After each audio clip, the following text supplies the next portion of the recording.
ዛሬ እንግዲህ የምንሰራው ቦክሰኛ ነው። ቦክሰኛ ደግሞ ለመስራት የሚያስፈልጉ ግብአቶች እነዚህ ናቸው። ተራ በተራ እያንዳንዱን እየጨመርን ያለን 250 ሚሊ ውሃ እናደርጋለን። ከዛ ሾርትኒንግ ወይንም ፈሳሽ ዘይት መጠቀም እንችላለን 100 ግራም።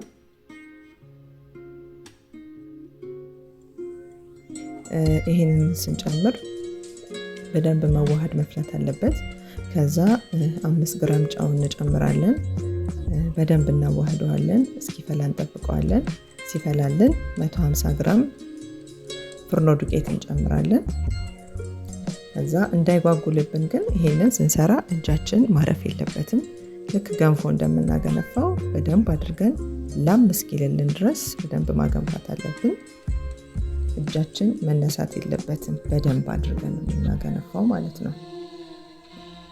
ከዛ ይሄንን ያገነፋነውን ታዲያ እናወርደውና ወደ መፍጫችን ወስደን እንገለብጠዋለን። ከዛ 3 እንቁላል እዛ ጋር አዘጋጅተን ነበረ። 3 እንቁላል ተራ በተራ ቀስ እያለን እየጨመርን እንፈጫዋለን። በደንብ ላም እስኪልልን ድረስ ማለት ነው። በደንብ አድርገን ነው። ከዛ ያንን ያዘጋጀነውን ፓትራችንን ዘይት ቀብተን እንደዚህ በላስቲክ ውስጥ አድርገን እንጨምራለን። ከዛ ኦቨን ውስጥ ከተነዋል ማለት ነው። አሁን ቀጥሎ ደግሞ ካስታርድ ክሬም ነው የምንሰራው። ለዚህ ደግሞ የሚያስፈልገን 300 ሚሊ ወተት ነው። ከዛ ፉድ ከለር ትንሽ ለከለር የሀበሻ እንቁላል ብንጠቀም እንቁላል ስለሚልብን በጣም ይሄን እናደርጋለን። ከዛ እናዋህደውና ለብቻ እንዲፈላ እንተወዋለን። ከዛ በኋላ ቅድም ያልኳችሁን አሁን ስኳር 150 ግራም፣ የበቆሎ ዱቄት 25 ግራም፣ አንድ እንቁላል፣ ከዛ ደግሞ ፍርኖ ዱቄትም 20 ግራም። የበቆሎ ዱቄት ትንሽ ከፍ ይላል ከፍርኖ ዱቄቱ። እንቁላል አንድ ነው የምናደርገው። ከዛ እሱን በደንብ አድርገን ለ4 ደቂቃ ለ5 ደቂቃ በደንብ ነው ማምታት ያለብን። ካወረድነው በኋላ ቫኒላ እንጨምራለን 2 ሚሊ። በደንብ እንመታዋለን። ቅድም የፈላልንን ወተት ከፉድ ከለሩ ጋር ትንሽ ጠብ አድርገን እናዋህደዋለን ደልደል እስኪልልን ድረስ ማለት ነው። ከዛ ያኛውን እንዲፈላ በደንብ እንተዋዋለን። በደንብ መፍላት አለበት።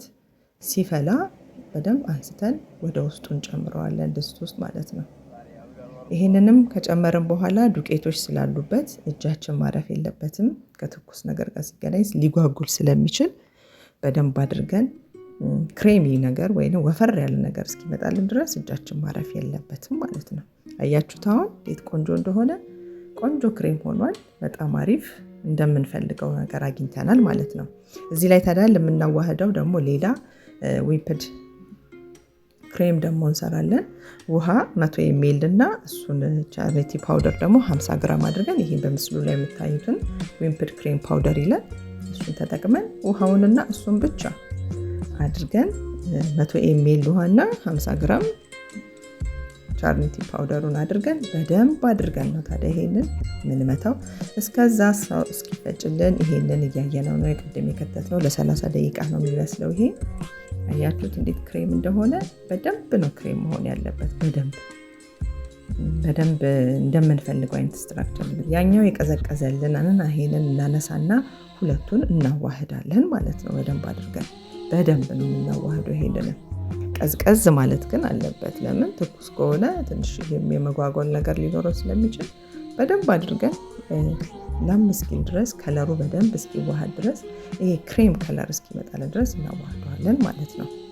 በደንብ እንደዚህ ጠራርገን፣ ምክንያቱም ክሬም ስለሆነ በደንብ አድርገን እንቀላቅለዋለን። እንደዚህ ልክ እንደዚህ አይነት የሆነ ከለሩም ቅድም ቢጫ የሆነው ይሄኛውን ስንጨምርበት ቆንጆ ከለር መጥቷል።